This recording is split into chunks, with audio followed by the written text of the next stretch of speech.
अपने आशिक से जुदा होगी सीमा हैदर, ना चाहते हुए भी जाना पड़ेगा पाकिस्तान। योगी के आदेश पर कस गया सीमा का सारा सामान। चारों बच्चों ने एटीएस के सामने खोला अपनी मां के कारनामों का वो काला चिट्ठा।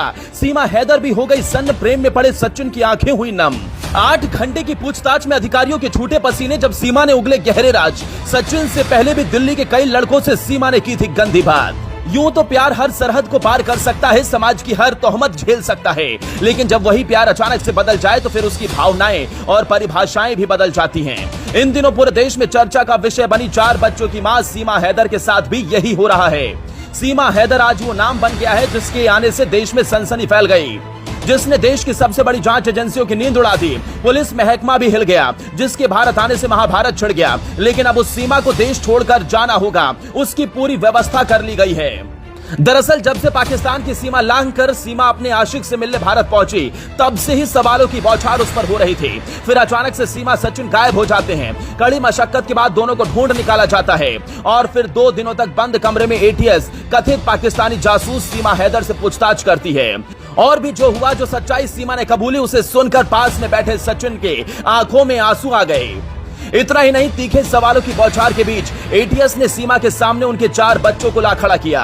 अपने बच्चों के सामने सीमा ने ऐसे राज उगल दिए कि पास में बैठा सचिन भी आंसू नहीं रोक सका। दरअसल सीमा हैदर, उसके प्रेमी सचिन और सचिन के पिता को यूपी एटीएस ने हिरासत में लिया था। तीनों से जांच एजेंसी ने लंबी पूछताछ की, जिसमें यह सामने आया कि सीमा हैदर ने पाकिस्तान में रहने के दौरान सचिन ही नहीं बल्कि दिल्ली के कई लड़कों से पबजी खेलते वक्त बात की थी।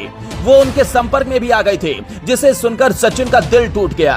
अधिकारी सीमा की सच्चाई जानना चाह रहे थे, तभी एक ऐसी चीज हुई जिसने सबके शक को और गहरा कर दिया। सीमा ने शुरुआत में बताया था कि वो ज्यादा पढ़ी लिखी नहीं है, लेकिन अधिकारियों के सामने अंग्रेजी के शब्दों को जिस तरह से पढ़ और समझ रही है, उससे अधिकारी हैरान हैं। सीमा के बिना वीजा के भारत आने में आखिर किस किस ने मदद की, इसका भी चिट्ठा निकाला जा रहा है।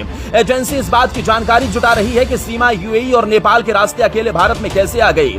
एटीएस जांच में जुटी है, इसके पीछे क्या कोई शामिल है। साथ ही सीमा और उसके 4 बच्चों के दस्तावेजों की भी जांच हो रही है। 2 दिनों तक चली पूछताछ के बाद अब सीमा को पाकिस्तान भेजा जाएगा। जी हाँ, जल्दी सीमा को उसके देश भेजा जाएगा।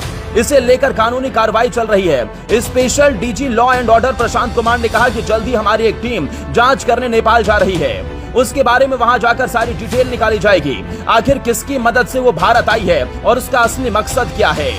सीमा से लगातार पूछताछ चल रही है, सभी एजेंसी अपना अपना काम कर रही हैं। ये मामला 2 देशों से जुड़ा हुआ है, इसलिए इसमें कोई लापरवाही नहीं बरती जाएगी। एक सीरियस मामला है।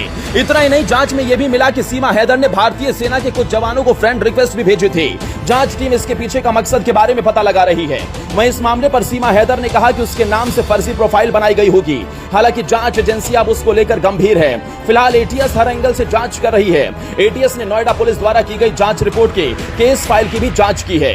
अब सीमा का मुद्दा सीएम योगी के कानों तक पहुंच चुका है। डिप्टी सीएम भी सीमा की गतिविधियों पर नजर बनाए हुए हैं, जिससे सीमा अपने किसी चाल में कामयाब ना हो सके। लेकिन अब भी कई गुत्थियां पाकिस्तान जाने तक अनसुलझी है। देखना होगा कि सीमा सचिन की पहेली आखिर कब तक सुलझेगी और सीमा की सच्चाइयों के साथ सचिन कैसे उसे अपनाएगा, ये देखने वाली बात होगी।